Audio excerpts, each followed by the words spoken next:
గడిచినటువంటి ఎన్నికల్లో ఘోర పరాభవాన్ని చవిచూసి కేవలం 11 సీట్లకే పరిమితమైనటువంటి వైఎస్ఆర్ కాంగ్రెస్ పార్టీ అధినేత జగన్మోహన్ రెడ్డి అసెంబ్లీకి వెళ్ళాలి అనేటువంటి ఉద్దేశం ఆయనకు ఉన్నట్లుగా అనిపించట్లేదు. ఎందుకని అంటే మనం ఆల్రెడీ చెప్పుకున్నాం, ఆయన ఒక లేఖ రాశారు. కేవలం మమ్మల్ని అవమానించారు, మాకు విపక్ష హోదా ఇవ్వలేదు, ముఖ్యమంత్రి తర్వాత నేను ప్రమాణ స్వీకారం చేయాలైతే మంత్రులతో చేయించారు, కాబట్టి మీరు మాకు విపక్ష హోదా ఇవ్వాల్సిందే, దీనికి రాజ్యాంగంలో 10% సీట్లు రావాలి అనేటువంటి క్లాజ్ ఎక్కడా లేదు, కాబట్టి మీరు నాకు ఇవ్వండి అని చెప్పి ఆయన అడిగారు. సో ఓవరాల్గా టీడీపీకి చెందినటువంటి మంత్రులు, కొంతమంది ఎమ్మెల్యేలు ఈ లేఖ తర్వాత మాట్లాడినటువంటి వ్యాఖ్యలు కనుక గమనించినట్లయితే ఇచ్చేటువంటి ఉద్దేశం ఎక్కడా కనిపించట్లా. సో ఖచ్చితంగా వాళ్ళు ఇవ్వరు కాబట్టి ఆ వంక చూపించి ఈయన ఎలాగో అసెంబ్లీకి వెళ్ళరు, ఇది క్లారిటీ. సో అలాగే జగన్మోహన్ రెడ్డి ఎదురు చూస్తున్నటువంటి అంశం ఏంటి అంటే ఎప్పుడు వీళ్ళు ఇవ్వమని చెబుతారా, అసెంబ్లీకి వెళ్లకుండా సైలెంట్ అవుదామని చూస్తున్నాడు. దీంతో పాటుగా చంద్రబాబు నాయుడు ఎంత తొందరగా తప్పులు చేస్తాడా అని ఆయన ఎదురు చూస్తున్నాడు. ఎందుకు చంద్రబాబు నాయుడు తప్పులు చేస్తాడు? ఏం తప్పులు అవి అంటే, తప్పులంటే పెద్ద తప్పులేం కాదండి. మేనిఫెస్టోలో ఏవైతే హామీలు ఇచ్చారో ప్రస్తుతం రాష్ట్రం ఉన్నటువంటి పరిస్థితుల్లో వీటిని అమలు చేయటం అనేది చిన్న విషయం కాదు. ఎందుకంటే చిన్న చిన్న హామీలు కాదు కదా ఇవి. సో 3 గ్యాస్ సిలిండర్లు ఫ్రీ అన్నారు, ఓకే, అది పక్కన పెట్టేద్దాం. ఫ్రీ బస్ అన్నారు మహిళలకి. జిల్లాల పరిధిలో అయినప్పటికీ కూడా కనీసం 200 కోట్ల రూపాయలు ఏపీఎస్ఆర్టీసీ మీద భారం పడుతుంది. దీన్ని ప్రభుత్వమే భర్తీ చేయాలి కదా.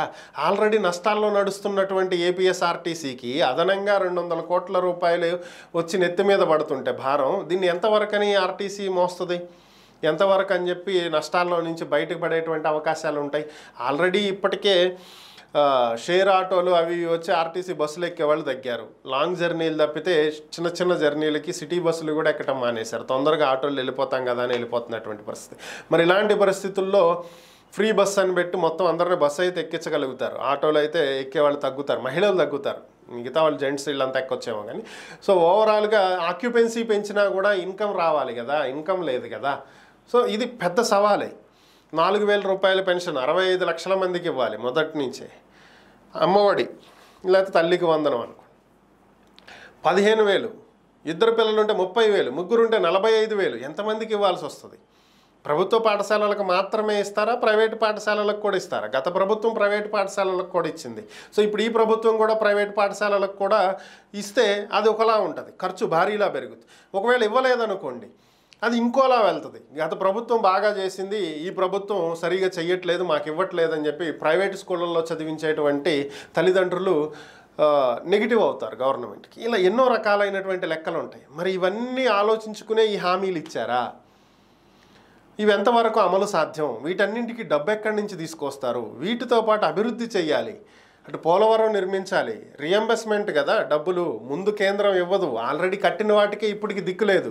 సో ఇప్పుడు కట్టిన వాటిని వెళ్ళి బతిమలాడి తెచ్చుకోవాలి. వీటితో పాటు అమరావతి నిర్మించాలి, రాజధానిని నిర్మించాలి, శాశ్వత కట్టడాలను నిర్మించాలి. వీటన్నిటికీ డబ్బులు ఎక్కడి నుంచి వస్తాయి? అన్నీ కూడా చాలా చాలా క్లిష్టమైనటువంటి పరిస్థితుల్లో రాష్ట్రం ఉన్నటువంటి నేపథ్యంలో ఎట్టి పరిస్థితుల్లోనూ మేనిఫెస్టో అమలు సాధ్యం కాదు.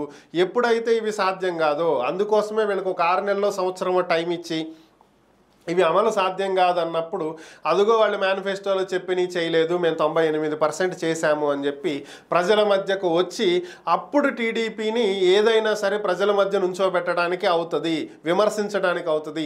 దానికోసమే జగన్మోహన్ రెడ్డి ఎదురు చూస్తున్నటువంటి పరిస్థితి. ఈ 6 నెలలు ఎప్పుడు గడుస్తుందా, ఎప్పుడు ఈ హామీలు అమలు చేయడంలో ఫెయిల్ అవుతారా అని చెప్పి ఎదురు చూస్తున్నాడు. మరి ఇది ఏం జరిగిద్దో చూడాలి.